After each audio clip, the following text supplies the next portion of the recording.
i7 ગુજરાતનો અવાજ।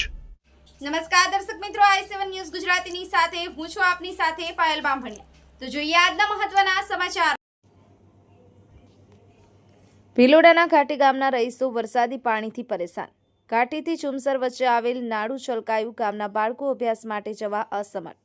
એક તરફ ઇન્દ્રાસી, બીજી તરફ વાંઘો ઓવરફ્લો। ગામ લોકો માટે જાય તો જાય કહાં જેવી સ્થિતિ। ગામમાં બીમારી સમયે 108 પણ આવતી નથી। ગ્રામજનોની આ નાળાની જગ્યાએ ડીપ કે પુલની માંગ। બ્યુરો ચીફ કૌશિક સોની, i7 ન્યૂઝ ગુજરાતી, અરવલ્લી।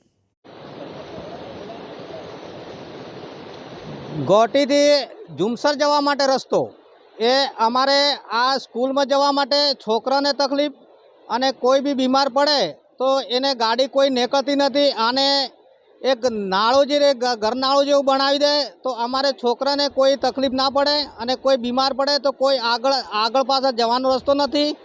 અને આગળ જઈએ તો ઇન્દ્રાસી નદી એ વધારે તૂટી ગયેલી છે।